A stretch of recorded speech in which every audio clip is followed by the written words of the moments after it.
Hello, third part आपका शुरू हो रहा है। अब हम लोग टॉपिक कर रहे हैं पार्लियामेंट्री गवर्नमेंट। हमारे कॉन्स्टिट्यूशन पॉलिटी का ये बहुत इंपॉर्टेंट बेस है। देखो, कई लोगों को लगता है कि उनकी पॉलिटी कंप्लीट हो गई है, उन लोग सब कुछ आता है, बहुत ज्ञानी है। ऐसा नहीं है, ठीक है। पॉलिटी होने में टाइम लगता है। कैसे टाइम लगता है? पार्लियामेंट्री गवर्नमेंट ही समझ में नहीं आती है। सुन लीजिए जी, दो तरीके की होती है चीजें। पहली चीज, ओए होए, पहली चीज जो होती है यूनियन लेवल। क्या लेवल होता है? यूनियन का एक और नाम है, इसको बोलते हैं सेंटर। क्या बोलते हैं जी? बोलते हैं केंद्र सरकार का आया है, केंद्र सरकार का आया है, मोदी जी का आया है, यूनियन लेवल पर है। यूनियन को एक और बोलते हैं सेंटर। यूनियन नाम क्यों पड़ा है इसका? ठीक है, यूनियन नाम इसलिए पड़ा कि हम सब 28 के 28 स्टेट ऐसे मिले हुए हैं और एक साथ खड़े हो जाते हैं हम। ठीक है, यूनियन हम सब के वो है, यूनियन है। 28 का यूनियन एक साथ चलते हैं। ये सेंटर, मिडिल पॉइंट, केंद्र। अच्छा, यूनियन लेवल पे दो चीज होती है। एक होती है आपकी लोकसभा,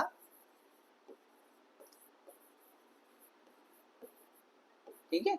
लोकसभा का एक और नाम है, इसे बोलते हैं लोअर हाउस। इसका एक और नाम है, इसे बोलते हैं हाउस ऑफ पीपल।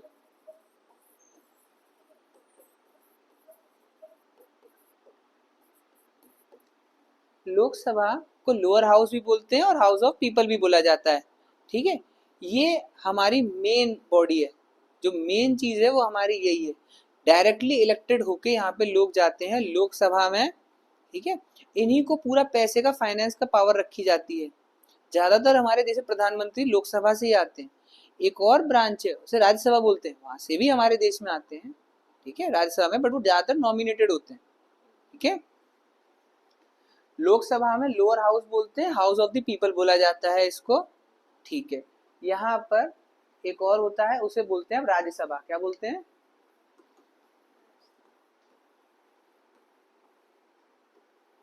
राज्यसभा। कैसे आज याद रखोगे? राजा की सभा। राजा की सभा मतलब अपर हाउस, इसे क्या बोलते हैं? Upper house. अपर हाउस का एक और नाम है, इसे बोलते हैं हाउस ऑफ लॉर्ड्स। फिर भी इन्होंने बोला पॉपुलर हाउस। पॉपुलर हाउस इसमें से कौन सा होगा? ये होगा, पीपल वाले को ही बोलेंगे पॉपुलर हाउस। क्या बोलेंगे? पॉपुलर हाउस किसको बोलेंगे? बट आपको मैं सच बताऊं, पॉपुलर हाउस वर्ड अब हम यूज नहीं करते हैं, ठीक है। देखो, इसका नाम राज्यसभा क्यों है? राजा की सभा, ऐसा लग रहा है राजा की सभा।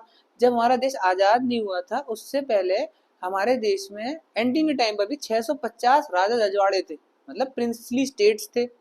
राजा बैठते थे उसमें 650 राजा। पटियाला, राजा बनारस, ये निजाम ऑफ हैदराबाद, जैसे बड़े बड़े लोग थे, ठीक है।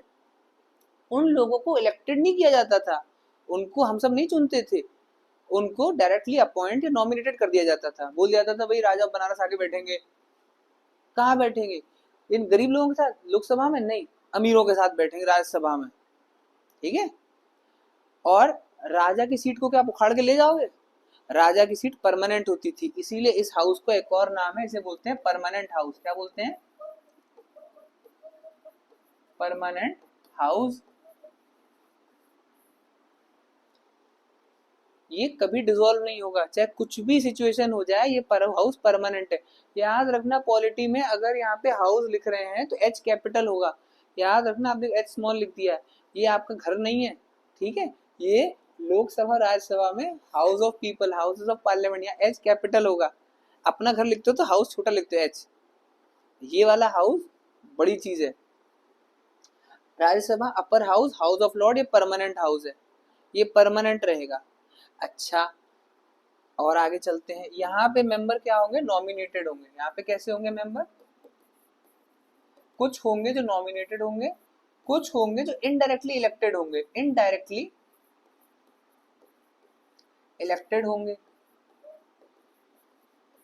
इनडायरेक्टली इलेक्टेड का मतलब है हम लोग डायरेक्टली जाके इलेक्ट नहीं कर रहे हैं। हमारी म्युनिसिपल बॉडीज से, यूनिवर्सिटी से, अलग अलग जगह से वहां पर इलेक्शन होगा, वहां से ये लोग को चुन के भेजा जाएगा, ठीक है। अभी हमारे आगरा शहर से राज्यसभा सांसद बने हैं नवीन जैन, जो पहले यहाँ के मेयर थे। आगरा के मेयर थे नवीन जैन। इस देखो, हर जगह लगा नवीन आगरा लिखा हुआ है ना। नवीन जैन क्या बने? इनडायरेक्टली इलेक्टेड हुए हैं और राज्यसभा सांसद बन चुके हैं। अच्छा, जो यहाँ पे जाएगा उसे बोलते हैं सांसद। इस यूनियन और सेंट्रल पार्लियामेंट का एक और नाम है संसद भवन। क्या नाम है? संसद भवन। ठीक है, संसद भवन। इतना समझ में आ रहा है आपके? अच्छा, याद रखना पार्लियामेंट में 3 पार्ट होते हैं, एक तो लोकसभा होता है, एक राज्यसभा होता है, और एक और होता है आपका, उसे बोलते हैं प्रेसिडेंट। द प्रेसिडेंट हमेशा लगाना, द प्रेसिडेंट। यहाँ पर भी द लोकसभा, यहाँ पर भी the Rajya Sabha, the president.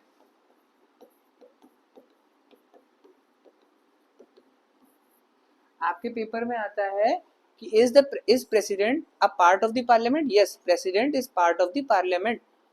President क्या है? Part of the parliament. देखो, एक नॉर्मल सा बता रहा हूँ एग्जाम्पल आपका ले लेना। लोकसभा में बैठे हैं आपके प्रधानमंत्री मोदी जी बैठे हैं, भाजपा पार्टी है, प्रधानमंत्री बैठे हैं। प्रधानमंत्री कानून लेकर आते हैं, कृषि कानून लेकर आए, एग्रीकल्चर कानून लेकर आए थे, तो बवाल मचा था। कृषि कानून लेकर आए लोकसभा से, फिर वो लोकसभा से सब वोट करेंगे, उसमें पूरा लोकसभा बैठ के वोट करेगा। ऑपोजिशन वाले जैसे राहुल गांधी और ये लोग हो गए, ये लोग काटेंगे, उसे कैंसिल करेंगे कि नहीं नहीं ये पास नहीं होना चाहिए। और इधर से जो रूलिंग पार्टी क्या बोलेगी? रूलिंग पार्टी मतलब मोदी जी की भी पार्टी, वो क्या बोलेगी कि पास करो पास करो। फिर यहाँ से वे बिल उड़ता हुआ चिट्ठी की तरह कहा जाएगा, राज्यसभा जाएगा। राज्यसभा वाले जो नॉमिनेटेड हैं, डायरेक्टली इलेक्टेड हैं, ये भी इज्जतदार लोग हैं, सांसद हैं, ये देखेंगे उसको ध्यान से, पूरा पढ़ेंगे, जांचेंगे। ये क्यों बनाया गया? ताकि कोई चीज झटके से पास ना हो जाए। आज से जो भी सफेद शर्ट पहने ऐसे गोली मार दो, लोकसभा से पास हो गया है तो तुरंत भाई गोली चलने लगी सफेद शर्ट पे, ऐसा तो नहीं ना। अगर इन्होंने पास किया, सफेद शर्ट पे गोली मार दो, तो वो किधर जाएगा? राज्यसभा पे जाएगा। राज्यसभा पढ़ेगा, देखेगा कि एक बार होल्ड ऑन, जस्ट वेट, है, कम डाउन, देख ले ढंग से कि भैया कैसे हो रहा है, जल्दी झटके में तो कुछ पास नहीं कर रहे हो। फिर राज्यसभा उसको पास अगर कर देगा तो ये कहाँ जाएगा? टुक टुक टुक टुक उड़ता हुआ जाएगा प्रेसिडेंट के पास। राष्ट्रपति, लास्ट क्या है? राष्ट्रपति। राष्ट्रपति इस पे फाइनल साइन करके मोहर लगा देगा कि हो गया पास। ठीक है, राष्ट्रपति को क्या बोलते हैं? Assent of the president. इसका क्या होता है? Final ascent.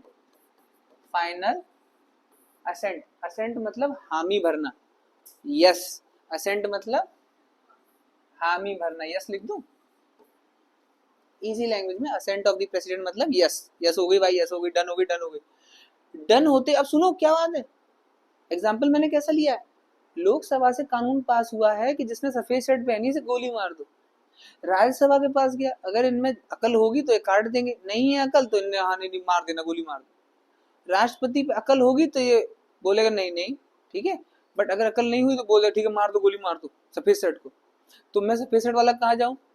तब मैं नहीं, ऊपर नहीं जाऊंगा, मैं कहाँ जाऊंगा? सुप्रीम कोर्ट के पास जाऊंगा। मैं सुप्रीम कोर्ट के पास जाऊंगा और सुप्रीम कोर्ट से बोलूंगा कि मेरा fundamental right to life article 21, आपको कराएंगे आर्टिकल अभी, वो ये लोग छीन रहे हैं मिलॉर्ड, ये लोग मेरा आर्टिकल राइट टू लाइफ छीन रहे हैं। आप जुडिशियल रिव्यू करिए, एक वर्ड भी आएगा आर्टिकल 13 के अंडर, जुडिशियल रिव्यू करिए और इस कानून को काट दीजिए।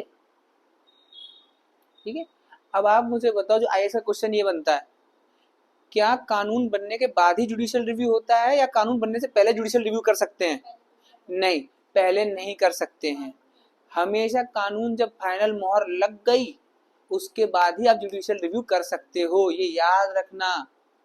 ठीक है, कानून बनने तो दो। अब सुनो, हुआ क्या था कृषि आंदोलन में, लोकसभा से वो बिल पास होकर राज्यसभा में गया था, इतने में ही आंदोलन होकर सुप्रीम कोर्ट पहुंच गए सब कि काट दो काट दो काट दो, जुडिशियल रिव्यू कर दो, जुडिशियल रिव्यू कर दो। उसने बोला भाई कैसे कर दें, पास तो कर लो पहले। नहीं कुछ करो, सब रोने लगे सुप्रीम कोर्ट के आगे कि कुछ कर दो, कुछ भी कर दो। सिस्टम से चलता है हमारा देश, कॉन्स्टिट्यूशन चलता है। क्या सुप्रीम कोर्ट पार्लियामेंट है? नहीं। क्या पार्लियामेंट सुप्रीम कोर्ट है? नहीं। दोनों अलग अलग सेपरेशन ऑफ पावर है। ये था best example of separation of power. समझ में आया आपको? किसी के मन से नहीं चल रहा है देश, ठीक है, ना सुप्रीम कोर्ट के मन से चल रहा है ना पार्लियामेंट के मन से चल रहा है। देशवासियों का मन था कि कृषि कानून आना चाहिए, नहीं आना चाहिए। फिर उन्होंने देखा भाई देशवासी ही काफी अगेंस्ट हो गए, तो उन्होंने ठीक है भाई बाद में कर लेंगे, जब देशवासियों को समझ में आ जाए कि नहीं काम की चीज थी, थोड़ा डिले कर लेते हैं। आपके समझ में आ रहा है? अब आप मुझे बताओ, आर्टिकल 370 जब कैंसिल हो गया, फाइनल यहाँ मोहर लग गई राष्ट्रपति की, उसके बाद हुआ जुडिशियल रिव्यू कि उससे पहले हो गया? उसके बाद हुआ। जब फाइनल मोहर लग जाएगी उसके बाद हम जाएंगे दादाजी के पास, दादाजी काट कटवा दो इसे, ठीक है? दादाजी कौन है? Supreme court. आपको समझ में आ रहा है? अच्छा, Lok Sabha, lower house, house of people, popular house बोलते हैं इसे। एक होती है राज्यसभा, इसमें अपर हाउस बोलते हैं, बड़े बड़े लोग बैठते हैं। याद रखना, लोकसभा का जब जाते हैं तो बदल गई, नई बिल्डिंग आ गई। पहले वाली बिल्डिंग में जो कारपेट था हरे हरे रंग का था। हरे रंग का मतलब कि जड़ से घास के जुड़े हुए लोग हैं हम।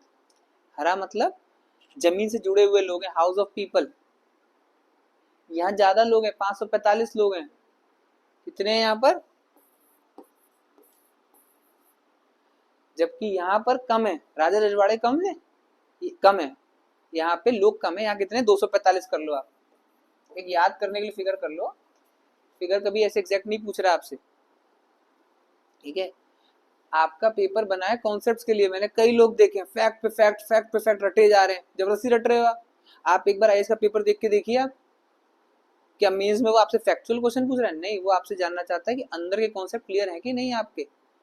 प्रीलिम भी आपसे यही जानना चाहता है कि अंदर के कॉन्सेप्ट क्लियर है कि नहीं है। सुन लीजिए, प्रेसिडेंट फाइनल असेंट लगाता है, यस करता है। पार्लियामेंट के 3 पार्ट होते हैं, यूनियन सेंटर, यूनियन में तीनों आते हैं आपके,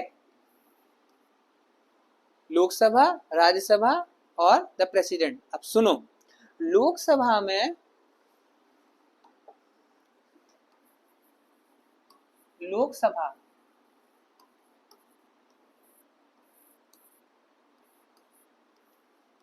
बड़ा प्यारा सा टॉपिक है, हो जाएगा आपका, कोई जैसे टाइम नहीं जा रहा है, आराम से आप समझते चलो, ठीक है?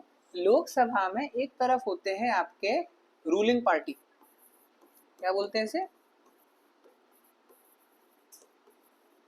Ruling party. तो एक हम लोगों ने वर्ड बनाया है, इस पार्टी का मेन नाम होता है जो पार्टी मेजोरिटी में होती है, जो पार्टी मेजोरिटी में होती है उसे बोलते हैं रूलिंग पार्टी। हमारी पार्टी इस समय कौन सी मेजोरिटी में है? भाजपा मत बोलो, बोलो एनडीए, बोलो एनडीए। एनडीए मतलब फुल फॉर्म होता है नेशनल डेमोक्रेटिक अलायंस। एनडीए, इस नेशनल डेमोक्रेटिक अलायंस के अंदर एक पार्टी है जो सबसे बड़ी पार्टी है, उस 1 नंबर पे, उसका नाम है बीजेपी। इसमें आपका वो भी है, उड़ीसा वाली जो पार्टी है ना, वो भी है इसमें, भाजपा को सपोर्ट करती है। नवीन पटनायक जी जो है मुख्यमंत्री उड़ीसा के, वो भी है, सपोर्ट करते हैं भाजपा को। सुनना, मेजोरिटी रूलिंग पार्टी भाजपा। अच्छा, इस एनडीए के जो जीते हुए हैं उनमें है काउंसिल ऑफ मिनिस्टर्स। क्या है?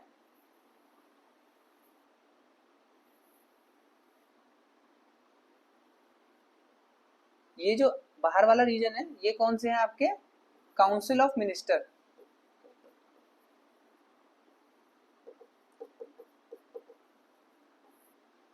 बोलो मंत्रिमंडल।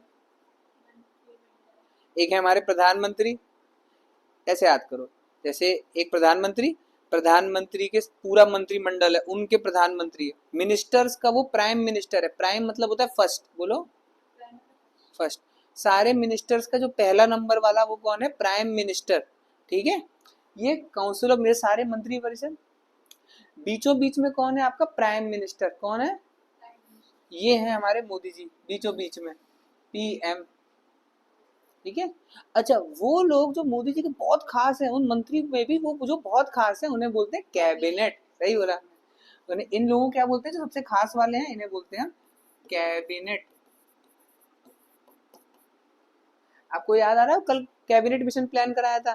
कैबिनेट मिशन प्लान में 3 लोग आए थे, उनका नाम था एपीएस, एवी अलेक्जेंडर, पैथिक लॉरेंस और स्टैफर्ड क्रिस, जिसमें पैथिक लॉरेंस उनका हेड था।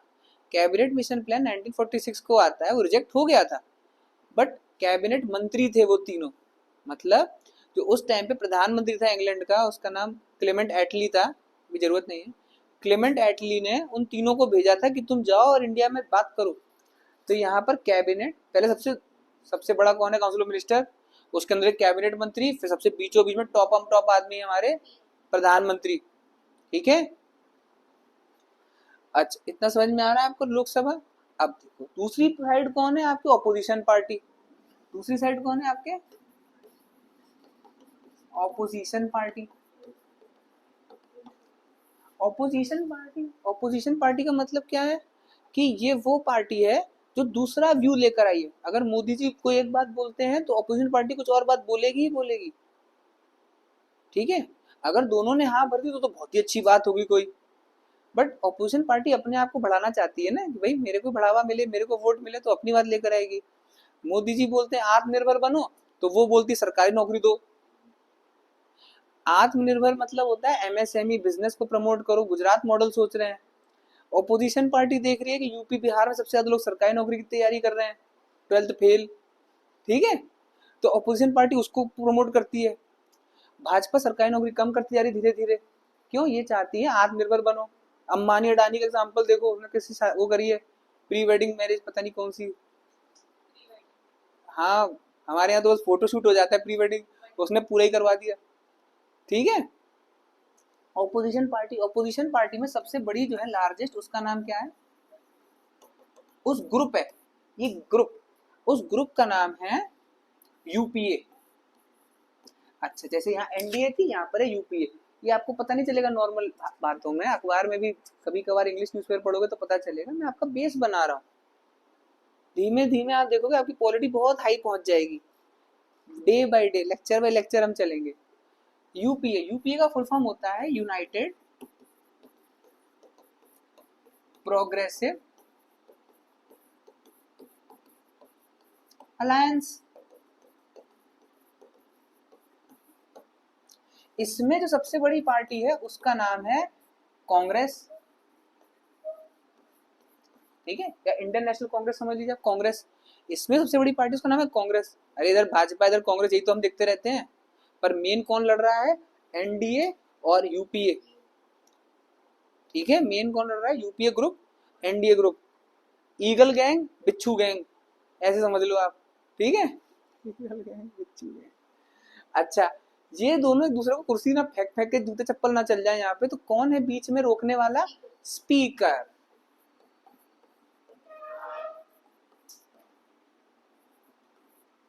द स्पीकर लगा देना।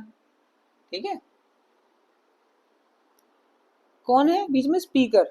मैं पता कैसे सोचता था, बचपन में एक स्कूल में गए थे, तो स्कूल में क्या था, एक तरफ वो बच्चे बैठे थे जो टॉप मारते थे, और एक तरफ वो बच्चे बैठते थे जो महा बिल्कुल एकदम हो, ठीक है, कलेश मचा दें। अच्छा, जो कलेश मचाने वाले थे उनकी आदत थी चुंगम फेंकते थे, जो टॉप मारते थे, और जो टॉप मारते थे चुपचाप शांत वाला व्यक्ति, तो चुंगम फेंक दिया, कभी चौक फेंक दी, कभी चप्पल उठा के फेंक दी। बीच में कौन होता था, एक हमारे क्लास टीचर आती थी। ठीक है, कभी कभार क्लास टीचर ऐसा सख्त वाला आता था कि बैंड बजा के रख देता था, मैथ का टीचर। ठीक है, कभी कभार क्लास टीचर ऐसा आता था, हिंदी वाली मैडम, जो करना है करो, सो गई। ठीक है, अच्छा, जो बीच में किसकी जिम्मेदारी है देखना कि दोनों लड़ ना लें, और अगर तुम्हें दिक्कत है या किसी को भी दिक्कत बात करनी है तो आप मेरे थ्रू बात करो। ठीक है, जैसे दो मियाँ बीवी होते हैं, वो आपस में बात नहीं करते, तो छोटे बच्चे से कहते हैं, ये बच्चे अपनी मम्मी से कह दे ऐसे ऐसे कर लें। बीवी क्या कहती है, पापा को समझा दे। समझ में आया आपको, बीच में कौन फंस जाता है, बच्चा। बच्चा किसकी सुने, ठीक है, पापा की मम्मी की। उस तरह बीच में कौन फंस गया, यहाँ पर हमारे स्पीकर साहब फंस गए, द स्पीकर ऑफ लोकसभा। बहुत टेंशन का काम है भाई साहब, मैनेज करना।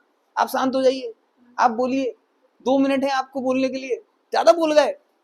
ठीक है, डायरेक्टली आप 1-on-1 लड़ाई नहीं कर सकते हो। अच्छा, जो ये बातें ये और ये बोलते हैं वो रिकॉर्ड होती रहती हैं।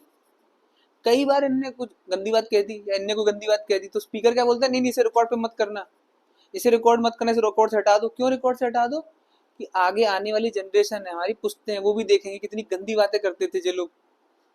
ठीक है, तो उसको हटाने के लिए स्पीकर से गलत बात कह गए। आपके समझ में आ रहा है, इन दोनों को बीच में बैलेंस कौन करता है, ये स्पीकर ऑफ लोकसभा। तो इस पूरी लोकसभा में सबसे बड़ा आदमी कौन हुआ, speaker of Lok Sabha. Class teacher बड़ा होता है, class monitor, class teacher, class monitor समझ लो, ये रहे प्रधानमंत्री, क्लास मॉनिटर है, ठीक है। ये सबसे इंपॉर्टेंट आदमी, ये आएंगे तो भाई इनकी बात माननी जाएगी, मेजोरिटी वाले हैं, खड़े हैं ऐसे चौड़ा होके, ठीक है। ये टांग खींचने की कोशिश करेंगे ताकि ये इधर आना चाहते हैं, एक दिन ये भी चाहते हैं हम भी बने क्लास मॉनिटर। आपके समझ में आ रहा है? बेसिक ओवरव्यू था आपको यूपीए, एनडीए और लोकसभा स्पीकर। अब एक सेकंड में आप ये कर लीजिए, स्पीकर का बस आर्टिकल नंबर आप नोट कर लो, अब अगले लेक्चर में हम लोग आगे बढ़ेंगे।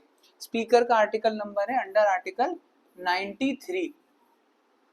क्या नंबर है इसका?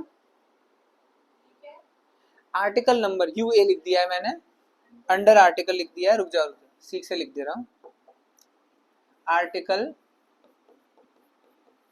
नंबर 93, आर्टिकल नंबर क्या है इसका?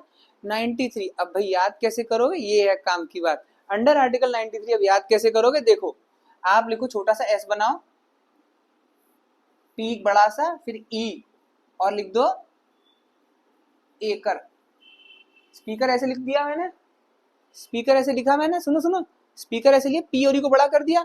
अब इस पी और ई को आप रोटेट कर दो तो ये क्या बन गया? 9 और 3 एकर। स्पीकर क्या बन गया आपका? 93 हो गया। पी और ई को मैंने मोड़ दिया तो क्या बन गया? ये काम बना। स्पीकर का आर्टिकल नंबर क्या है? 93। पी और ई घुमा दिया मैंने, परमानेंट 100% याद हो जाएगा आपको स्पीकर का आर्टिकल नंबर। सबसे इंपॉर्टेंट आदमी होता है स्पीकर। स्पीकर जब तक बिल पे मंजूरी लगाएगा तब तक बिल पास नहीं हो सकता, ठीक है। सबसे ज्यादा इज्जत किसकी होती है? स्पीकर की इज्जत होती है। इवन प्रधानमंत्री से तो थोड़ी ऑर्डर ऑफ प्रेसिडेंस में प्रधानमंत्री से नीचे होते हैं, बट फिर भी हाईली रेस्पेक्टेबल पर्सन होते हैं। स्पीकर मैडम या स्पीकर सर करके ही बात होगी, ठीक है। चलो आज के लिए इतना ही, थैंक यू वेरी मच।